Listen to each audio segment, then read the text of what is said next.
Chers frères, je suis en islam, qu'il me soit permis de vous adresser le salut des hommes du paradis, le salut fraternel, le salut de la miséricorde, le salut d'Allah Azzawajal. Salamu alaikum wa rahmatullah wa barakatuh. Allah, le tout miséricordieux, le très miséricordieux, le créateur de la terre et des cieux, le maître du jour de la rétribution a dit: ô les croyants, le vin, le jeu de hasard, les prières dressées, les flèches de divination ne sont qu'une abomination, œuvre du diable.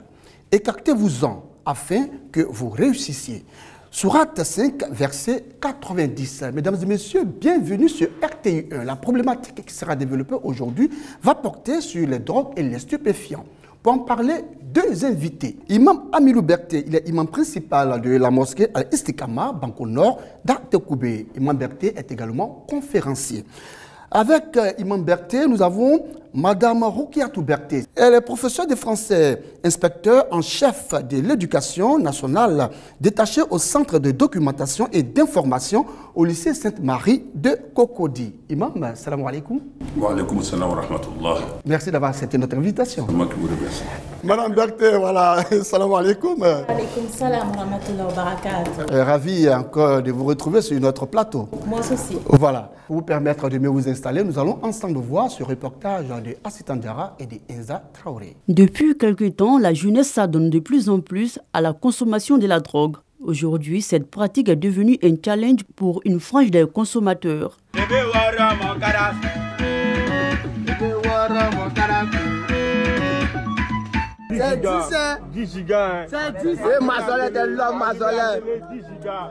La toxicomanie constitue l'un des plus grands maux qui rongent les sociétés modernes. Selon les études, certaines personnes utilisent cette pratique pour oublier leurs soucis. Parce qu'il n'y avait pas de travail là. Ça allait gamme pour rentrer pour fumer drogue, pour faire les conneries. Si on a travail, qui va laisser travailler pour fumer drogue? C'est vrai, les jeunes en prennent en Wara, ça c'est vrai. Si on a travail, on va laisser Wara là, partir par fort. Il y a des personnes comme ça, ils sont dans la dépression. Ils se disent que quoi, s'ils prennent la drogue, ça va aller, les surménages, les problèmes d'école, la famille. Peut-être que je se disent que bon, manque d'argent aussi. Il y a des personnes aussi qui prennent, tu prends, arrivé un moment, ça a gâté ta vie, tu es là, tu ne sais plus comment tu vas devenir. Il y a d'autres même qui maigrissent. Tellement ils sont dépendants de ça, là, ils ne peuvent pas s'en passer. En voulant mettre fin à leurs problèmes, les consommateurs de drogue détruisent leur vie à petit feu. Moi-même, je suis là, si je dis 53 ans, les gens ne croient pas. Ils ne prennent rien. On n'a qu'à arrêter de prendre les drogues ou bien comprimer pour forcer les forces. Parce que les forces que Dieu t'a données là, tu ne peux pas dépasser ça. Mais aujourd'hui, si tu prends le comprimé et puis tu complètes avec un certain âge, même si tu prends le comprimé là, tu peux rien faire. La journée nationale des toxicomanies célébrée le 15 octobre vise à renforcer la sensibilisation aux grands dangers que sont les drogues illicites pour notre société. À cette occasion, les parents sont appelés à plus de responsabilités. Un message est également adressé aux consommateurs. Je reviens aussi aux parents. Ils ont abandonné leurs responsabilités au fait par rapport aux enfants en disant que c'est la mode ou bien c'est le temps, machin. Les enfants ne sont pas suivis. Tout ce que moi je peux dire à la jeunesse, qu'ils n'ont qu'à mettre quelque chose dans leur tête pour dire cette vie-là, tant de consommation de la drogue et aujourd'hui un fléau même qui est venu au nom de Kadhafi, que c'est des trucs qui détruisent. Même pour consommer, tu es obligé de te cacher. Il faut te dire que c'est des trucs qui ne sont pas bons. Selon l'ONU, les jeunes sont gravement touchés par les troubles liés à la consommation des substances. En Afrique, 70% des personnes en traitement ont moins de 35 ans. Alors, retour encore sur le plateau avec nos invités. Imam Berté, parler aujourd'hui de drogue et de stupéfiants. Dites-nous, qu'est-ce qui n'a pas marché pour qu'on en arrive là? Bismillahirrahmanirrahim. Alhamdulillah rabbil alamin wa salatu wa salam ala rasulillahi wa ala alihi wa sahbihi ajmain wa ba'd. Merci beaucoup El Hadj. Pour répondre à votre question, qu'est-ce qui n'a pas marché pour que nous en arrivons là avec les adolescents, les jeunes enfants qui s'adonnent à la drogue? Il faut dire que le constat nous permet de faire un partage de responsabilités. Et il y a d'abord une démission des parents et aussi un laxisme des gouvernants. Et puis maintenant, je dirais, l'indifférence de la société. Tout simplement, la démission des parents, c'est que nous ne sommes plus là pour échanger avec les enfants. Il n'y a pas assez de rapprochement des enfants. Il n'y a pas de communication. Les enfants sont livrés à eux-mêmes. Et chaque enfant lui-même dessine sa ligne éducative. Il va sur les réseaux sociaux, il choisit de s'apparenter aux zombies qui sont en Amérique. Aux zombies? Oui, les zombies. Il y a une drogue qu'on appelle zombie aujourd'hui aux États-Unis qui fait ravage.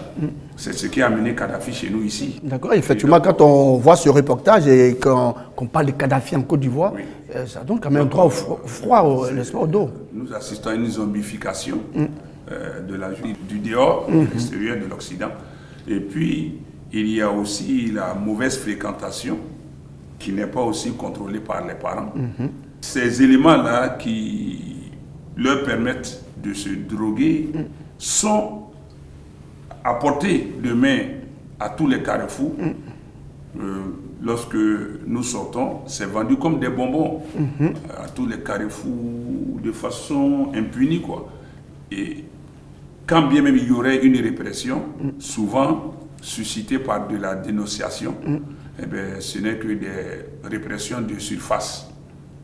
Et c'est-à-dire, quand vous parlez de répression de surface? C'est-à-dire, on saisit, on va faire des saisines, puis même des arrestations, mais ce sont des choses sommaires. Après, on revoit les mêmes étals aux abords des routes, dans les gares, et il n'y a pas de suivi. Il n'y a pas de suivi. Il y a trop de fumoirs aujourd'hui dans nos quartiers. À ciel ouvert, hein? À ciel ouvert, avant, pour trouver un fumoir, il fallait vraiment mener beaucoup d'investigations pour découvrir un fumoir dans un endroit. Aujourd'hui, ils sont installés impunément. Madame Berthet, pour vous qui êtes inspecteur en chef de l'éducation nationale, dans nos écoles, nos établissements scolaires, le constat aussi est amer là-bas. Bien sûr, le constat est amer. Nous avons entre nos mains des enfants qui effectivement consomment ces substances-là et nous avons eu plusieurs fois à les faire sortir justement de cela. Il y a des causes profondes et je crois que la cause principale vient de la cassure du noyau familial.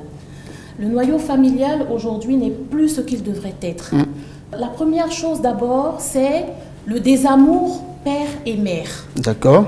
Vous avez aujourd'hui des foyers où le couple est dans des querelles incessantes qui aboutissent à des injures et même à des coups. Lorsque sa mère reçoit des coups, c'est lui qui reçoit ces coups-là. Si, si. Lorsque son père reçoit des injures, c'est lui qui reçoit ces injures. Parce que l'enfant, c'est la jonction de deux individus. Et un enfant, c'est le fruit de l'amour. Et lorsque cet amour se transforme en haine, eh bien, l'enfant a des blessures profondes. D'accord. Et il cherche à refermer ses blessures avec autre chose. Donc, il va chercher dehors des anesthésiants pour pouvoir se soigner. Donc, ça, c'est la première chose. D'accord. La deuxième chose, c'est l'absence de la figure paternelle ou maternelle. La figure paternelle est très importante. Nous constatons aujourd'hui que les pères sont absents. Certains ne reconnaissent pas les enfants. Certains n'épousent pas les mères de leurs enfants. Certains même sont dans la maison, mais n'y sont pas. Ils sont toujours dehors. Le père est toujours à l'extérieur. C'est vrai, la valeur intrinsèque de l'homme, c'est d'aller chercher la pitance pour revenir à la maison. Tout à fait. Il ne faut pas oublier qu'on a la charge d'éduquer nos enfants. Éduquer un enfant, ce n'est pas l'élever, ce n'est pas un animal à nourrir, c'est une personne à construire. Donc la figure paternelle est importante parce que l'enfant doit s'identifier, surtout le garçon. Il doit s'identifier à son père, il doit avoir un modèle. Et si ce modèle n'existe pas, il va sur les réseaux sociaux, il se choisit un autre modèle qui est un influenceur, qui est une star, qui est n'importe qui, et cette personne devient son modèle. Mais si son modèle c'est quelqu'un qui se drogue, il va se droguer. Et de la même manière, un influenceur qui influence négativement. Une star aussi qui... Voilà. Généralement, ces personnes-là influencent négativement. Nous allons tous sur les réseaux sociaux, nous voyons un peu ce qui s'y passe, ce qu'on présente à nos enfants. On embellit tout ce qui est mauvais. Et donc, on leur sert cela et ils le prennent. Si nous, à la maison, nous ne sommes pas capables de les encadrer, eh bien, ce sont les autres qui vont éduquer nos enfants. Lorsque la mère n'est pas là non plus, l'absence de la figure maternelle. La mère doit représenter la douceur. La mère doit représenter la tendresse. La mère doit représenter le rapprochement. Mais si la mère n'est pas là, l'enfant manque de douceur. Et vous allez voir des individus qui sont très durs, qui grandissent, qui sont même méchants. Ce sont des gens qui n'ont pas reçu d'affection dans leur enfance. Et on ne peut donner, on ne peut servir que ce qu'on a. Et si vous n'êtes pas affectueux, vous n'êtes pas tendre avec autrui, mais si vous n'avez pas assez de cran pour faire du mal, vous allez prendre des substances pour vous amener à faire ce mal. Donc c'est très profond.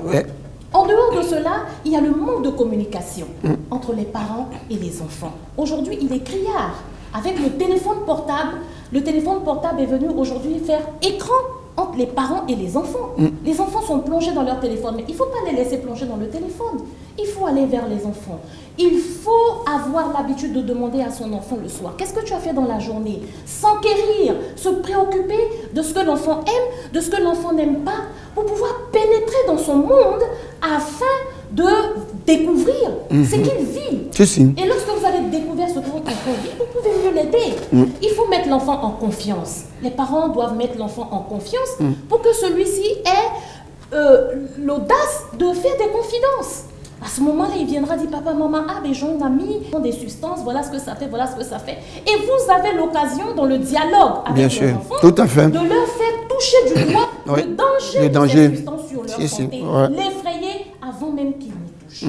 Donc, vous voyez, c'est le noyau familial qui est la base de la construction. Et il faut résoudre justement les problèmes depuis la base. Il faut résoudre les problèmes. Il faut que la famille revienne à sa définition première. D'accord. C'est vraiment important ce que donc dit Adja Berté, Imam Amidou Berté, pour vous qui êtes imam, que dit l'islam concernant justement les drogues et les stupéfiants? Merci beaucoup. Il faut dire que l'islam, c'est la religion, on ne peut plus la plus réaliste, et je dirais judicieuse pour toute société. Et l'islam se base sur 5 éléments fondamentaux qu'on appelle Daruriyatul Hayat al-Khams, c'est-à-dire les éléments vitaux qui sont essentiels à la bonne existence ici-bas, auxquels l'islam tient. Et c'est sur ces valeurs que l'islam émet des règles pour interdire quelque chose ou l'admettre. Et parmi ces éléments, il y a ad-din, il y a la religion, an-nafs, qui est la vie, il y a al-aql, qui est la conscience, la raison, il y a an-nasl, la reproduction, et enfin al-mal, la fortune, les biens. Donc l'islam a établi les 5 grands éléments fondamentaux à la bonne existence ici-bas. Et donc tout ce qui contribue à nuire à l'un de ces éléments ou à mettre en péril l'un de ces éléments, automatiquement est haram en islam. Et maintenant, partant sur cette base, la drogue avec tous ses dérivés, notamment la drogue sous forme liquide à boire, bien sûr, sous forme injectable, sous forme solide aussi, comme comprimé, en cigarette, sous forme de gaz, en tout cas, quelle que soit la forme, est interdite tout simplement parce que le prophète nous dit sallallahu alayhi wa sallam, al-khamru haram, wa kullu muskirin khamru. Il dit le vin est haram. Et il dit toute substance enivrante, c'est-à-dire qui modifie la façon d'être, de faire, de penser, est haram. Et même il a dit dans un autre hadith, il dit la yashrabanna nasun min ummati al-khamr yusammunaha bi ghayri ismiha. Dans ma communauté, les gens auront à consommer le vin qu'ils vont appeler par d'autres noms qui ne sont pas son nom premier. Donc, tout ce qu'on dit drogue rentre dans ce vocable de vin. Donc, sur ce plan, l'islam a catégoriquement rendu ça interdit parce que ça détériore la raison, ça modifie le système nerveux, ça le perturbe et ça te rend en auto-réverse. Voilà. Ça rend l'homme auto-réverse. Voilà. Au lieu d'aller dans un sens indiqué, c'est le contraire. Allah nous dit dans le Coran, au chapitre 2, Surat al-Baqarah, la vache, verset 195, il dit voilà, tulqu bi aydikum ila tahluka wa ahsinu inna Allah yuhibbul muhsinin. Ne vous jetez pas par vos propres mains dans la perte, dans la destruction, et faites du bien, car Allah aime les bienfaisants. Donc ici, tout ce qui peut détruire la raison, les biens, la religion, la reproduction humaine, tout ça là, c'est haram. Donc la drogue nuit. À tout point de vue, ça nuit. Imam Amilou Berté, c'est vrai, l'islam condamne tout cela. Aujourd'hui, on parle d'addiction et tout ça. Nous ne nous leurrons pas la face. Hein. Dans nos gares routières, dans le milieu du transport, mais nous reconnaissons que ce sont des enfants, des musulmans qui s'y trouvent. Et ce sont ces jeunes-là, n'est-ce pas, qui s'adonnent à la drogue et aux autres stupéfiants. Alors, qu'est-ce qui peut expliquer le comportement, justement, d'un jeune musulman à consommer de la drogue? Vous l'avez si bien dit, ne nous voilons pas la face. Le fait que les jeunes issus des familles musulmanes, tout à fait, font cela, c'est tout simplement par le fait que ce sont ceux-là qui, pour la plupart du temps, n'ont pas fait les études plus loin. C'est vrai que dans les écoles laïques, il y a ce fléau, mais ce sont des jeunes qui sont longtemps restés en marge de l'éducation, parce que ce n'est que récemment que les écoles islamiques, avec l'aide du pouvoir en place, ont été prises en compte comme telles sous la tutelle du ministère de l'Éducation nationale. Sinon, depuis longtemps, ces écoles étaient sous la tutelle du ministère de l'Intérieur. Ce n'étaient même pas des écoles considérées comme des écoles. Et donc, c'était des millions d'enfants qui, à la base, et très loin derrière nous, qui étaient dans la rue. Ceux-là ont grossi le lot des vagabonds, des brigands, et leurs petits frères aujourd'hui, quand bien même essaient de sortir la tête de l'eau, il ne leur est pas facile de se reconvertir de sitôt parce qu'ils ont aussi l'influence des grands frères jusqu'à présent. Ça ne date pas d'aujourd'hui au fait. C'est de loin derrière nous que nous devons prendre la source de cela que moi j'appelle injustice. Et aujourd'hui, tout le monde paye le prix. Mais progressivement, les écoles sont en train de réformer la conscience des gens. Mais en même temps aussi, il y a, comme on ne doit pas voiler la face, on a de grandes pancartes sur les grands carrefours, les grands boulevards, qui font la publicité de l'alcool, des boissons enivrantes. Mais c'est tout ça là qui progressivement conduit l'enfant vers la drogue.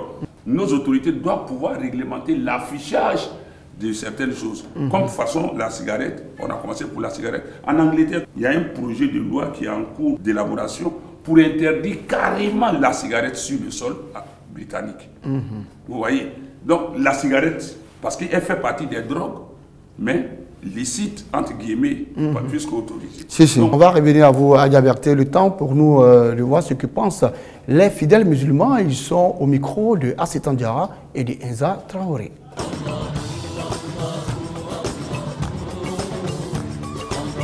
La consommation de la drogue, pour moi, c'est une mauvaise chose parce que quand les enfants, comme les adultes, consomment, tu as l'impression qu'ils sont dans un autre corps. Ils font du n'importe quoi.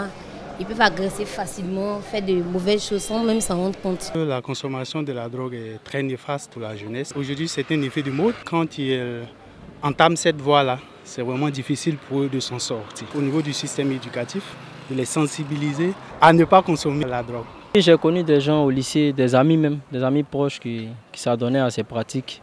Mais Dieu merci, d'autres se sont sortis. Par malchance aussi, d'autres aussi n'ont pas pu. Voilà, ils sont dans la rue. Le seul conseil que je peux donner à mes frères, c'est de ne pas s'adonner à la pratique de la drogue. Voilà, retour donc sur le plateau. Alors, Adja Berté, quand on entend ces fidèles se prononcer, n'est-ce pas, sur le sujet, et quand on demande même aux enfants pourquoi s'adonnent-ils à la consommation de la drogue, certains vous répondent comme ça, carrément, que c'est pour trouver des solutions à leurs problèmes. Alors, qu'en pensez-vous? Bon, alors, je rebondis un peu sur la question précédente pour pouvoir mieux répondre à votre question. Allez-y. Je reviens encore au noyau familial. Vous savez, aujourd'hui, les familles musulmanes ont perdu elles-mêmes leurs repères. D'accord. À l'époque, les familles musulmanes étaient des modèles. disait, le vieux, bon je m'excuse, hein, je dis n'importe quel nom, le vieux dira, chez tel vieux là, on ne peut pas rentrer comme ça. Chez lui, on ne sort pas comme ça, ses enfants ne sortent pas, etc., etc. Mais aujourd'hui, à quoi on assiste? Dans les familles musulmanes, les enfants ne sont plus sous l'autorité parentale. Les parents musulmans n'ont plus d'autorité sur leurs enfants. Les enfants sont livrés à eux-mêmes. Pourquoi? Parce qu'ils sont souvent trop nombreux. Adja Berté, vous êtes en train de dire de limiter les naissances. Il faut limiter, il faut appliquer le planning familial. Parce qu'il faut adapter le nombre des enfants à notre capacité financière et notre capacité humaine de les éduquer. Vous savez, auparavant, toute la société était chargée de l'éducation des enfants. Donc même quand vous aviez une pléthore d'enfants, le voisin, la cousine, la sœur, tout le monde éduquait les enfants. Aujourd'hui, ce n'est pas le cas. Si on voit votre enfant... Est-ce que ce n'est pas ce qu'il faut revoir que de limiter les naissances? Non, ça ne peut pas être revu parce que c'est la modernisation de la société qui veut cela. Aujourd'hui, on a tendance à vouloir habiter dans des maisons individuelles. Donc si vous habitez dans des maisons individuelles, vous ne pouvez pas vivre en communauté. C'est pas possible, voyez. Et les lois même sont faites de telle sorte que le voisin a du mal à donner des... À corriger l'enfant d'autrui de peur d'être condamné, d'être attaqué. Donc l'enfant, si vous n'avez pas la capacité d'éduquer un certain nombre d'enfants, il faut éviter. Si vous n'avez pas les moyens de vous occuper d'un certain nombre d'enfants, il faut éviter de faire trop d'enfants. Vous savez, les enfants, il faut leur donner du temps. C'est un don de Dieu. Il y en a qui en cherchent, qui n'en ont pas. Mais si vous faites des enfants, 7, 8, 10, 12, 15 enfants, au bout du 5e, vous êtes déjà essoufflé. Et les autres? Chaque enfant a le droit à la même attention de la part de ses parents. Ça, c'est le premier point. Le deuxième point, pourquoi les parents perdent l'autorité sur les enfants? Parce qu'aujourd'hui, ce sont les enfants qui ramènent à manger aux parents. Les enfants ramènent, mais quand votre enfant, c'est lui qui fait bouillir la marmite, qu'est-ce que vous pouvez lui dire? Vous ne lui demandez même pas d'où vient l'argent, tellement vous avez faim. Par ailleurs, les parents doivent être des modèles. Si le père n'est pas un modèle, si la mère n'est pas un modèle, ils perdent l'autorité sur l'enfant. Mais vous-même, vous n'êtes pas des modèles. Le père a toujours une cigarette dans la main. Qu'est-ce que vous pouvez dire à votre enfant? Ne fume pas? Il va dire, mais toi-même tu fumes. Si le père est toujours dehors, il rentre à des heures tardives, il n'est jamais là pour éduquer ses enfants. Si la mère est toujours partie, même si c'est pour travailler, il y a des enfants, nous avons des enfants entre les mains, on entend, on les écoute, mais qui se plaignent de ne pas avoir l'écoute de leurs parents. Il y a des enfants que nous avons sortis de la drogue simplement parce qu'on les a écoutés. Parce qu'ils ont trouvé une oreille attentive chez le professeur qui les a appelés. Mais pourquoi tu te comportes comme ça? Ils avaient besoin d'être écoutés. Et rien qu'à les écouter, ils sont sortis de la drogue. Donc, il faut écouter les enfants. Et je pense aussi que le ministère, par exemple, de l'Éducation nationale, en collaboration avec le ministère de la Femme, de la Famille et de l'Enfant, devrait se pencher sur ce problème en rentrant dans le monde des enfants, c'est-à-dire dans les réseaux sociaux. Il faut des influenceurs positifs. Nous avons des influenceurs négatifs. Et comme l'imam le disait tout à l'heure, on peut utiliser l'image de ces stars, de ces personnalités sportives, de ces personnalités de la musique pour faire passer de bons messages. Donc ça aussi, c'est important. Parce que les enfants sont aujourd'hui, les réseaux sociaux, nous ne savons même pas comment ça fonctionne. On ne peut pas contrôler. Mais si on ne peut pas contrôler, il faut rentrer dedans. Donc vraiment, c'est cela, donc la collaboration entre la famille qui doit être à l'écoute de ses enfants et l'État qui doit aussi communiquer le bon message aux enfants, aux jeunes. Alors, c'est bien compris, hein, le message est vraiment fluide. Imam Amidou Berté, dites-nous de façon concrète, à quoi s'expose justement un jeune musulman qui s'adonne à la consommation de la drogue et autres stupéfiants? La drogue sous toutes ses formes, jusqu'à ce que nous banalisons comme bière ou alcool. Il faut dire que le professeur sallam a tout mis dans un même panier. On appelle ça khamr, c'est-à-dire le vin, littéralement, mais ça va au-delà de son aspect alcool, voilà, tout ce qui peut nuire à la raison, au système nerveux. Maintenant, le prophète sallam a dit, il y a 10 malédictions qu'Allah a proférées. ne serait-ce qu'au sujet de la drogue du vin. Il dit Allah a maudit le vin et par corollaire la drogue et tous ses dérivés. Allah a maudit la substance. Allah a maudit celui pour qui c'est produit. Allah a maudit celui qui vend. Il a maudit celui qui achète. Il a maudit celui qui transporte. Il a maudit celui vers qui c'est déposé, chez qui c'est déposé. Et il a maudit celui qui en consomme le prix. Donc le jeune musulman qui se met dans ça, ce n'est pas lui seulement. Il est maudit. Même le musulman même qui vend ça en cachette, qui s'enrichit. Tous ceux qui sont dans cette chaîne de la drogue et de l'alcool et leurs dérivés sont maudits par Allah. Donc qui dit la malédiction d'Allah, ça implique beaucoup de choses ici-bas, mais aussi dans l'au-delà. Mais si on était dans un état où la loi islamique était pratiquée, la plupart du temps, à la base, celui qui est pris avec cette consommation ou son attachement à cette substance, c'est 80 coups de fouet. D'accord. Et indépendamment de ça, l'Arabie Saoudite, quand on va, c'est marqué à l'aéroport sur un grand écriteau. C'est écrit en arabe, en anglais. Je ne sais pas s'il y a le français, mais en arabe. Il est marqué que quiconque sera pris en possession d'un stupéfiant est passible de la peine capitale. Si on prend ça dans ton bagage là-bas à l'aéroport. La peine capitale? Oui, on te tue. Si on prend ça dans ton bagage, c'est pour toi, c'est pas pour toi. Dès que c'est identifié que c'est pour toi, tu as la peine capitale. Tu es condamné à mort. Donc voici, humainement parlant, ce que ça va impliquer aux jeunes musulmans. Mais divinement parlant, c'est la malédiction et autre chose. Et puis, socialement parlant, ça te détruit. Voilà. Parce que quand on dit c'est pour oublier ses soucis, oublier que les jeunes ne fassent pas la chose. Oui, on ne peut pas aussi trouver une solution. Tu te fais du mal. Voilà. Et puis tu te détruis sur tous les plans. Et puis même quelqu'un qui est saoulé, qui est ivre, ton adoration n'est pas acceptée. Le professeur Salam a même dit que 3 personnes sont exemptes d'enregistrement. Le dormeur jusqu'à ce qu'il se réveille. Le petit, l'enfant jusqu'à ce qu'il raisonne. Jusqu'à ce qu'il devienne un adulte, pardon.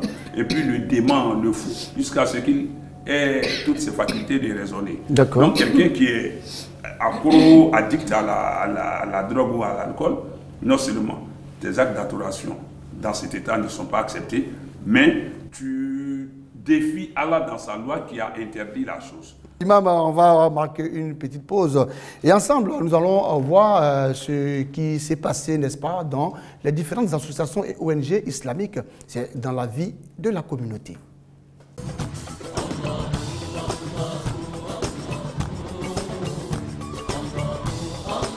Ils sont plus de 1000 fidèles musulmans venus des différentes communes de l'intérieur et du district d'Abidjan. La raison de ce déplacement à la grande mosquée de la Riviera Golf, présenter les vœux de Nouvel An, année 1446 Hégire, au cheikh Aïma Ousmane Diakité, président du Conseil supérieur des imams des mosquées et des affaires islamiques COSIM. Et aujourd'hui, on a présenté les vœux à Cheikh Aïma et à tous les imams et à toute la communauté musulmane. Et on prie Dieu pour que les prières qui ont été faites soient exaucées. La Côte d'Ivoire a besoin de ce genre de cérémonie. Si l'ensemble des imams, les 31 régions se sont retrouvés pour souhaiter les vœux de la nouvelle année musulmane hégirienne à notre grand cheikh, vraiment pour moi, c'est une source de bénédiction. Le guide suprême de la communauté musulmane a exhorté tous les fidèles à l'union, la solidarité et le vivre ensemble. Il a également formulé ses prières à l'endroit du président de la République et de tous les Ivoiriens. Le discours du cheikh était formidable, c'était axé sur 4 choses comme il a dit. Prier pour le pays, prier pour la stabilité, pour la paix et encore aussi travailler pour la cohésion sociale. Les guides chrétiens et les guides musulmans, ce qui nous unit est beaucoup plus important sur le plan social en tout cas, que ce qui nous divise. La lutte contre les dépravations, la lutte contre la consommation de drogue, la lutte contre les criminalités, la lutte contre la pédophilie. Nous demandons à Dieu de faire en sorte que le président de la République et tous ses collaborateurs aient toujours les moyens nécessaires pour continuer ces efforts de développement pour le pays. qu'Allah nous y aide, Inch'Allah. Cette rencontre a été aussi un moment de retrouvailles et d'échanges pour renforcer les liens de fraternité entre les fidèles. Londres, Royaume-Uni. Ici sont réunis plus de 40 000 fidèles de la mission islamique Ahmadiyya. Avec eux, de nombreuses autorités, mais aussi des guides religieux musulmans venus de tous les continents. Ils y sont tous pour prier pour la paix et la stabilité dans le monde. Cette initiative de la communauté islamique Ahmadiyya fort appréciée par les participants. Le message du calife, c'est l'enseignement de la unité, l'enseignement de la paix, l'enseignement de la tolérance, la cohésion et l'enseignement de l'amour. Et ce message que notre calife nous donne et puis nous partageons non seulement ici à Londres, dans le monde entier aussi. Très heureux. C'est la principale activité de la communauté Ahmadiyya. Ça permet d'avoir une cohésion, de se faire connaître à travers le monde et puis de promouvoir la paix. C'est avec beaucoup de joie et un grand plaisir que je me retrouve ici dans le cadre de la 55e convention annuelle de la Jalsa Salana, qui est une rencontre qui nous permet d'être en harmonie avec les peuples d'autres contrées. Cette initiative du grand guide de la mission islamique Ahmadiyya est à saluer et à encourager.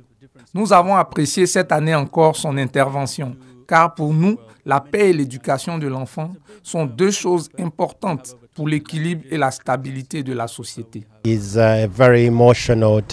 Nous sommes tous témoins de ce qui se passe à Gaza. Le monde n'a véritablement pas besoin de guerre. Le monde a plutôt besoin de paix et de tranquillité. Et ce message de notre guide nous a beaucoup touchés et nous va droit au cœur. Comme il a dit, nous devrons tous prier pour la stabilité dans tous les pays de nos continents respectifs, pour le bonheur des populations. Le guide suprême de la communauté musulmane Ahmadiyya a, au cours de sa conférence, exprimé sa gratitude à l'ensemble des participants avant de les exhorter à multiplier prières, adorations et invocations pour plus de solidarité, de tolérance, de fraternité et d'amour dans le monde. Jalsa Salma est une rencontre annuelle qui nous permet de nous retrouver chaque année en vue de prier pour la paix et la stabilité dans le monde. Cette année, ce sont plus de 40 000 personnes qui ont effectué le déplacement ici à Londres pour un même intérêt, la paix, rien que la paix dans le monde. Nous avons aussi prié afin que cette paix règne dans tous les pays et aussi sur tous les continents de notre planète. Car en vérité, nous avons besoin de cette paix dans le monde afin que la vie partout soit agréable. Hazrat Mirza Masrour Hamad, saisissant cette opportunité, a aussi invité les familles musulmanes à privilégier l'éducation spirituelle de leurs enfants, éducation basée sur les valeurs prônées par l'islam. Nous réclamons la paix dans le monde. Il faut savoir qu'elle débute dans nos familles respectives. On doit la sentir dans l'éducation de nos enfants. Les parents doivent avoir des rapports cordiaux avec leurs enfants et leur inculquer les valeurs enseignées en islam. L'islam est une religion de paix. Il faut donc que la paix entre les parents et les enfants soit assez paisible afin que la société aussi soit vivable. Débutée le jeudi 26 juillet, cette conférence annuelle de la communauté musulmane Ahmadiyya a pris fin ce samedi 27 juillet par la lecture intégrale du Noble Coran et par des bénédictions. C'est une rue de l'avenue 16 de Trècheville, bondée de monde, qui a abrité la conférence des élèves du docteur Abdul Majid. Une conférence visant à promouvoir la paix et l'amour selon les organisateurs. C'est de permettre de fédérer tous les groupes qui se réclament de l'interreligieux en Côte d'Ivoire, vu qu'il y a leur professeur et leur maître qui s'appelle Dr Abdul Majid, qui est présent sur la terre de Bruni. L'objectif, c'est de pouvoir disloquer tout ce qui est méfiance entre les musulmans et les autres religions. Pouvoir permettre de parler, par exemple, franchement, avec un chrétien qui sont nos frères, avec un bouddhiste, avec tous ceux qui sont d'autres religions, pouvoir échanger avec eux pour leur montrer que nous avons été créés par le même Créateur, mais seulement nous avons des différentes façons d'adorer le Seigneur.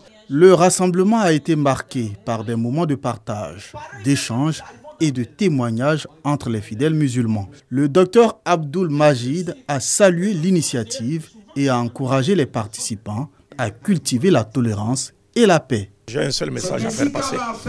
Après avoir parlé brièvement de l'islam, je vais mettre en évidence les deux formes, n'est-ce pas, de la dawa, qui nous sont recommandées dans le Saint-Coran, dont l'une d'elles consiste à promouvoir la coexistence pacifique, le vivre ensemble, des choses positives qui concourent, n'est-ce pas, pour vivre ensemble et aussi à consolider l'unité nationale. Et même si nous n'appartenons pas à une même religion, nous ne professons pas la même foi, mais il y a des choses sur lesquelles nous nous retrouvons, ce qui constitue des intérêts communs pour nous tous, malgré notre diversité en matière de foi, langue, tribu. La conférence a offert une plateforme pour discuter de tolérance, d'unité et d'harmonie.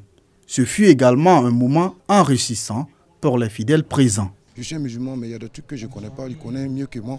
Donc du coup, ce qu'il est en train de dire, ça me permet de connaître aussi plus de choses en islam, quoi. Le genre d'organisation est très bon, c'est très bon parce qu'il y a d'autres personnes qui sont en islam qui ne connaissent pas réellement ce qu'ils sont dedans en fait. C'est très bien de venir souvent dans ce genre de trucs pour pouvoir approfondir sa connaissance aussi. Cette initiative des élèves du docteur Abdul Majid a ainsi posé une pierre de plus à l'édification de la cohésion sociale et de l'unité nationale.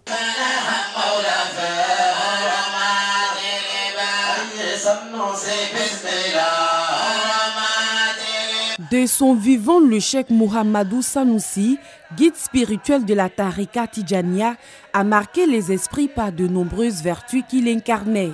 C'est qui lui a valu l'organisation d'une cérémonie d'hommage de ses talibés à son honneur dans la commune de Daloa. Nous remercions d'abord Allah le Tout-Puissant qui nous a permis de se réunir encore une fois cette année lors de cette cérémonie commémorative du décès de notre saint cheikh Mohamed Sanoussi. Nous remercions notre conférencier qui a fait une très bonne intervention et il s'est plus ou moins basé sur la vie de notre saint cheikh et notamment sur son père biologique, son parcours, et sa sagesse, et sa bonté, et sa piété ainsi que sa connaissance.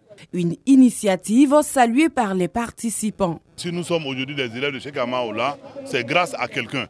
Et si l'anniversaire de rappel à Allah de ce dernier arrive, il est normal que ces élèves partout où nous sommes dans le monde, que nous venons lui rendre hommage. Pour rappel, le feu cheikh Mohamedou Sanoussi a marqué également son époque par la production d'un ouvrage dans lequel il met en lumière les qualités humaines et spirituelles de son géniteur et son grand maître, Cheikh Amaoula. Exhorter les fidèles musulmans à l'apprentissage du glorieux Coran. C'est tout le sens d'une conférence sur l'importance du Saint-Coran organisée le week-end dernier par la communauté musulmane des résidents de la cité Biabou 2. L'un des avantages d'une communauté, c'est de pouvoir assurer la formation de nos fidèles. Et donc cette conférence de ce soir rentre dans un programme que nous avons qui consiste à former réellement nos fidèles pour en faire des musulmans pieux, sincères et vraiment des musulmans qui connaissent parfaitement leur religion. Chacun doit apprendre à lire le Coran. Le conférencier et les participants saluent l'idée. On a axé notre intervention sur le fait que le Coran n'est pas un simple livre qui est lu, mais c'est une source de guidance, c'est une lumière pour le musulman et pour tous les croyants. Et les recommandations pour les fidèles, déjà, c'est de se cramponner au Coran, considérer le Coran comme étant le lien entre l'individu et son Seigneur. C'est une bonne initiative. Nous apprenons que l'apprentissage du Coran est vraiment nécessaire pour le musulman et ça nous suit dans tous nos parcours dans la vie. C'est bien pour nous ici-bas. Ce rendez-vous a été l'occasion pour le président de la communauté musulmane des résidents de la cité Biabou 2 d'annoncer la signature d'un partenariat avec une organisation d'enseignants pour un encadrement religieux gratuit des fidèles. Alors, retour encore sur le plateau avec nos invités. Adja, quels sont les conseils que vous pouvez prodiguer? Il faut se tourner vers la spiritualité pour régler les problèmes, vers sa religion, vers sa foi, vers la prière pour régler ses problèmes. Par ailleurs, les jeunes, vous savez que ces produits que vous utilisez, ce sont des produits qui vont agir négativement sur votre santé, qui vont détériorer la santé. Aujourd'hui, on sait que les sirops contre la toux participent à des mélanges, les antidouleurs participent à des mélanges pour donner des drogues. Et ce sont des médicaments. Et un médicament, il est prescrit avec un dosage précis. Mais si vous les utilisez de sorte à détruire d'abord le cerveau, on aboutit à des maladies psychiques. Donc, vous risquez de devenir, comme on le dit communément, fou. Vous êtes dérangé dans la tête. Et si vous êtes dérangé dans la tête et que cela a une cause psychique réellement, on peut soigner. Mais si ça a une cause mécanique, parce que le produit a détruit des cellules dans votre cerveau, c'est irréversible. Vous perdez la raison. Par ailleurs, il faut savoir que la longévité, il ne faut plus y penser. Si. Puisque ce sont des maladies qui tuent très rapidement. Les cancers, les maladies cardiovasculaires, les diabètes, les maladies respiratoires, tout cela, ce sont des maladies dangereuses qui affectent notre organisme lorsque nous utilisons ce genre de substances. Donc, il faut le savoir, parce que les jeunes ne sont pas informés. Et il faut les informer sur les risques, n'est-ce pas, de la consommation de ces substances qui vont les perturber leur esprit, perturber leur corps. Et puis, par ailleurs, il faut savoir que nous sommes de passage sur cette terre. Nous avons compte à rendre à notre Créateur. Qu'est-ce qu'on va aller dire à notre Créateur si on a passé notre vie à consommer des substances pour faire du mal à soi-même et aux autres? Qu'est-ce qu'on va lui dire? On est responsable parce qu'on a commencé. C'est nous-mêmes qui avons choisi de commencer. Mais lorsque vous commencez, il y a une addiction qui se développe. Et plus vous en prenez, plus vous en avez besoin. Si vous n'êtes pas récupéré à temps, c'est foutu. L'ici-bas est foutu, l'au-delà est foutu.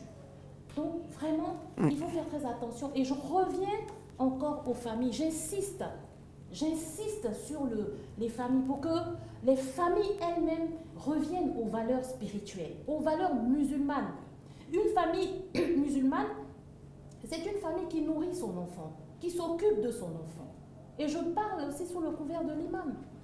On nous dit dans le Coran Allah nous dit dans le Coran que lorsque les enfants arrivent à l'âge de la puberté, il faut les séparer. Les filles et les garçons. Pour les mettre dans des chambres différentes. C'est un hadith. Voilà. C'est un hadith. Il faut les mettre dans des chambres différentes ou sur des couches différentes.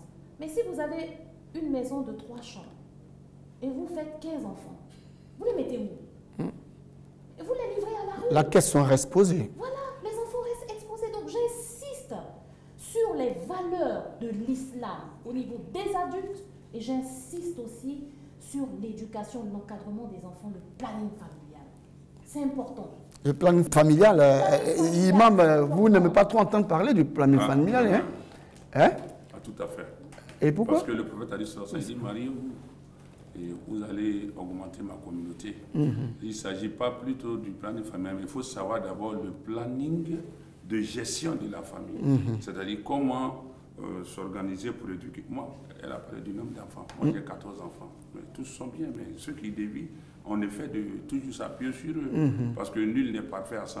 On a des enfants qui forcément vont dévier. Voilà. Mais c'est une question de responsabilité des parents et puis d'action, de présence, de constance dans la présence. Est-ce que la chicha, on peut quand même l'utiliser en islam? La cigarette même d'abord est interdite en islam parce qu'elle nuit à la santé. Tout ce qui nuit à la santé est interdit en islam parce que l'intégrité physique de l'homme est préservée par l'islam. Donc indépendamment de ça, la chicha c'est une forme de drogue. Aujourd'hui même, elle n'est chicha que de nom. Voilà. Sinon aujourd'hui, nous sommes persuadés que c'est d'autres produits qui sont injectés dans le récipient. Mais ce n'est pas le tabac fort qui était à la base de la chicha, c'est de la drogue qui est injectée dans le liquide. Ce qui est marrant, c'est qu'aujourd'hui, ce n'est pas des adultes qu'on va consommer. Voilà. C'est devenu un effet de mode, c'est devenu une vogue. Ce sont nos enfants. Tout en combattant les fumoirs, la chicha est tolérée, alors que c'est de la drogue à ciel ouvert. Adja Berté, que retenu de nos différentes discussions, de notre échange sur ce plateau? Bien, alors ce qu'il faut retenir déjà, c'est que les drogues sont des substances qui perturbent l'état mental et physique de celui qui les consomme. Ça, c'est la première chose. Ensuite, les responsabilités sont partagées, comme on l'a dit tout à l'heure. Il y a la responsabilité des familles, il y a la responsabilité des structures d'éducation. Il faut que chacun joue son rôle. Il faut que chacun joue sa partition pour que les enfants qui nous ont été confiés, ma foi, soient vraiment l'avenir, la jeunesse soit vraiment l'avenir de notre pays. Voilà. Il ne faudrait pas laisser cet avenir-là se détruire, se détériorer, se dégrader. D'accord. Par ailleurs, eh bien, les solutions, ma foi, je pense que c'est justement de rétablir l'équilibre familial. Vous savez, aujourd'hui, les gens n'ont plus tellement le sens de la responsabilité. Quand on se marie souvent pour la fête. Et puis après la fête, on ne sait pas que dans le mariage, Allah subhanahu wa ta'ala va nous confier des enfants et qu'il faut qu'on aille jusqu'au bout de cette aventure. Et si on a la pleine conscience de cela, je pense qu'on s'occupera mieux de l'état mental de nos enfants, de l'état psychologique de nos enfants. Il faut s'ouvrir à nos enfants, il faut établir une relation de confiance. Les enfants, c'est le bâton et la carotte. Voilà. Il faut les éduquer, souvent en étant très autoritaires et souvent en étant plus flexibles pour que les enfants puissent se rapprocher de nous. D'accord. Il y a aussi la responsabilité des guides religieux qui doivent aussi jouer leur partition en occupant les enfants. Je pense que la sensibilisation même, ça ne suffit pas. Il faudrait peut-être réfléchir à des façons d'occuper nos enfants les samedis, les jours fériés, pour que les enfants ne soient pas désœuvrés. Voilà. Parce que la nature a horreur du vide. Quand vous n'avez rien à faire, eh ben c'est quoi? C'est le téléphone. Et dans le téléphone, vous allez rencontrer le shaitan. D'accord. Alors, il faut éviter donc de rencontrer le shaitan. Imam Amidou Berté, est-ce qu'on peut résumer en 2 minutes ce qui a été dit ici aujourd'hui?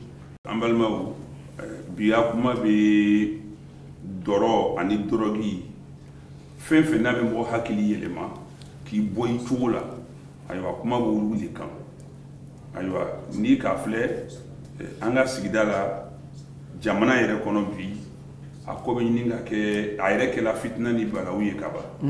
Bon, Ambe Ferele Yini, Kaklina Undi Yoma.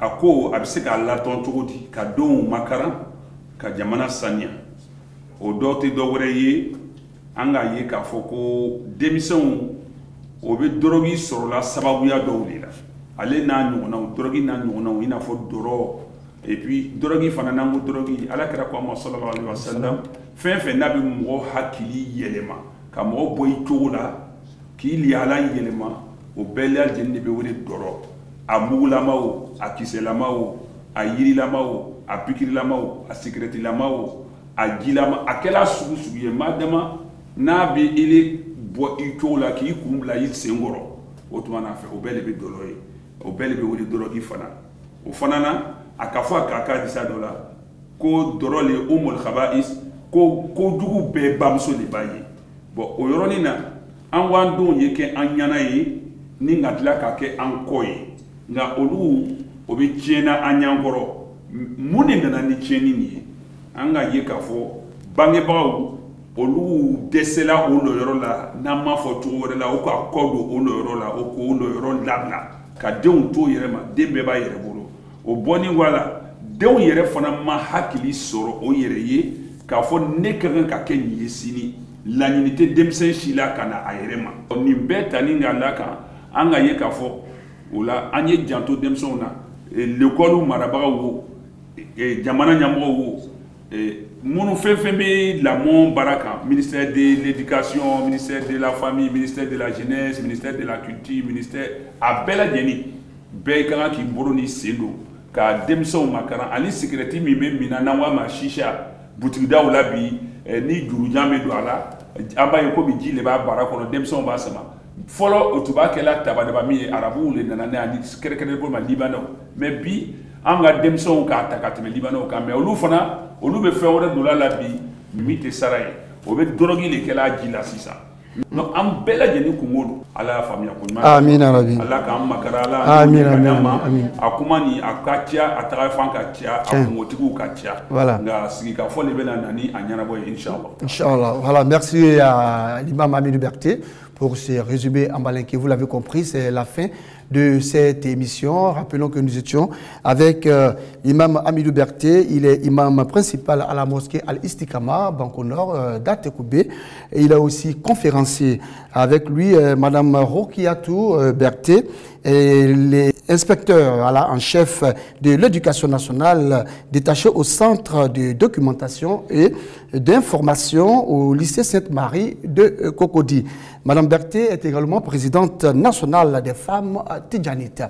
Merci à vous de nous avoir suivis. Je vous donne rendez-vous jeudi prochain, même heure, même chaîne. Rappelons que vous pouvez suivre la rediffusion de l'émission Allahu Akbar tous les vendredis à partir de 9h. Salam alaikum wa rahmatullah wa barakatuh.